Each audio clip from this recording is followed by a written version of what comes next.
we're a little far down the line right now, but what I would suggest, in order to keep all of ourselves out of these little internment camps, even the idea that we're sitting here talking about this is beyond most people's scope of even understanding. But I would say until we got to a point in this country of martial law or internment camps or whatever, that we once again seek out the roots that made this country so great and so enviable in recorded history, that we go back to our founding documents, and that we start to eliminate that which is not constitutional, up to including money and taxes. If we had an honest money system in this country, we wouldn't have the national debt that we have right now. President Obama, has just enabled the bankers and the federal government to get the American public in debt to the tune of $13 trillion. Now, we're not going to get a break from the banks on this. This is interest bearing. I call them the gangsters, and Guido doesn't show up to kill you. He shows up to break your legs to remind you to repay the debt. This is one of the quickest ways that we could find our way back to our constitutional roots is by getting rid of the privately owned corporation, the Federal Reserve, getting rid of the surety for the repayment to these bankers called the IRS. These would be major steps.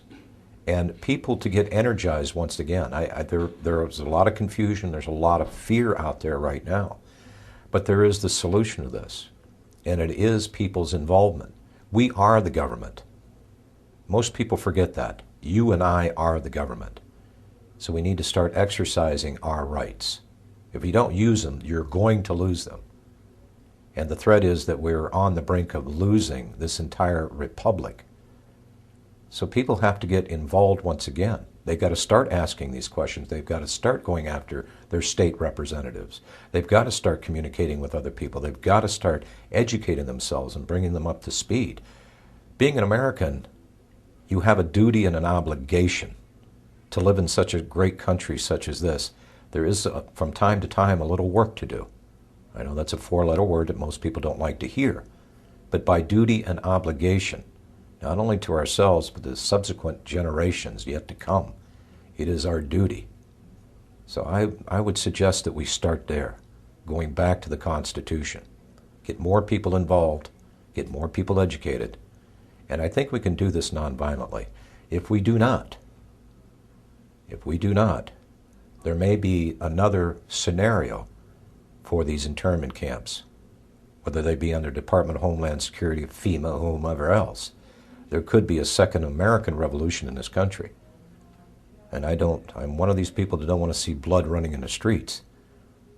But many people have the opinion that that's the only way that this nation is going to be restored to its greatness. And that's another reason why these FEMA camps are being